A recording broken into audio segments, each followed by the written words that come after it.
নমস্কার বন্ধুরা, আমি শর্মিষ্ঠা কিচেনে সবাইকে স্বাগত। আজকে আমি আপনাদের সঙ্গে একটা দুর্দান্ত স্বাদের রেসিপি শেয়ার করব। সেটা আবার হবে পালং শাক দিয়ে। চলুন দেখে নিই কীভাবে বানাই। আমি এখানে পালং শাকগুলোকে ছোট ছোট করে টুকরো করে কেটে ধুয়ে আমি জল ঝরিয়ে নিয়েছি। আমি এখানে দুটো কাঁচা লঙ্কা নিয়ে নিয়েছি আর একটা মিডিয়াম সাইজের টমেটোকে আমি 4 টুকরো করে নিয়েছি। এখানে হাফ ইঞ্চির মতো আদা আছে আর এখানে 7টা মতো রসুন কোয়া আছে। এগুলো আমি মিক্সিতে পেস্ট করে নেব। আর এখানে ধনেপাতাগুলোকে আমি ছোট ছোট টুকরো করে ধুয়ে পরিষ্কার করে নিয়েছি। আর এখানে ফোড়নের জন্য নিয়ে নিয়েছি একটা তেজপাতা, একটা শুকনো লঙ্কাকে অর্ধেক করে নিয়েছি, গোটা জিরে, দুটো দারচিনি আছে, লবঙ্গ আছে আর দুটো ছোট এলাচ আছে। এগুলো আমি ফোড়নে দেবো।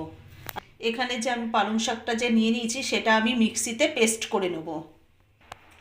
আমি পালং শাকগুলোকে পেস্ট করে নিয়েছি। এখানে আদা, রসুন, কাঁচা লঙ্কা, টমেটোটাও আমি মিক্সিতে পেস্ট করে নিয়েছি। আমি গ্যাসটা ধরিয়ে দিলাম, কড়াইটা আমি বসিয়ে দিচ্ছি। কড়াইয়ের মধ্যে আমি সর্ষের তেল দিয়ে দিলাম। এই রান্নাটা আমি পুরো সর্ষের তেল দিয়ে আমি করব। তেলটা গরম হয়ে গেছে, এখানে আমি ফোড়ন দিয়ে দেবো। ফোড়নটাকে আমি ভালোভাবে ভেজে নেব। ফোড়নটা ভালো করে ভাজা হয়ে গেছে, ফোড়নটার থেকেও সুন্দর গন্ধ বেরিয়ে গেছে। আমি এখানে যে আদা, রসুন, কাঁচা লঙ্কা, টমেটোটা মিক্সিতে পেস্ট করে রেখেছিলাম সেটা আমি কড়াইতে দিয়ে দিলাম। মশলাটা আমি ভালোভাবে ভেজে নেব। আমি এখানে কিছু উপকরণ দিয়ে দেবো। পরিমাণ মতো আমি নুন দিয়ে দিলাম, 1 চামচ হলুদ গুঁড়ো দিয়ে দিলাম, 1 চামচ ধনে গুঁড়ো আর 1 চামচ জিরে গুঁড়ো। এবার আমি মশলাটাকে ভালোভাবে কষিয়ে নেব যতক্ষণ না আদা আর রসুন এবং টমেটোর কাঁচা গন্ধটা যাচ্ছে, ততক্ষণ আমি ভালোভাবে মশলাটাকে ভালোভাবে কষিয়ে নেব।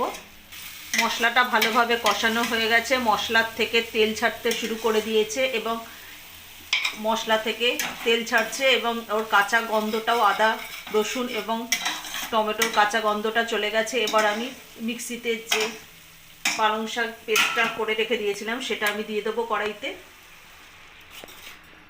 এবার ধনে পাতাটা আমি দিয়ে দেবো।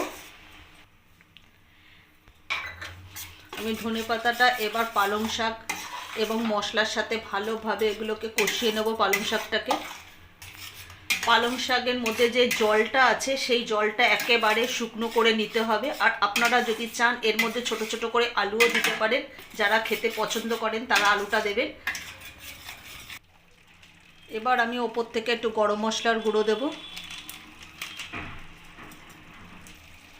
1 চামচ চিনি দিয়ে দেব।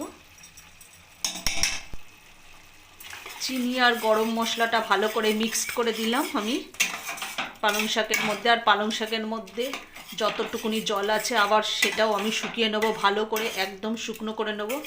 আপনারা এটা পালং শাক বাটা বলুন আর পালং শাক ভর্তা যাই বলুন না কেন, এইভাবে একবার পালং শাক বানিয়ে খেয়ে দেখবেন, দারুণ লাগবে। গরম ভাতের সঙ্গে একদম জমে যাবে।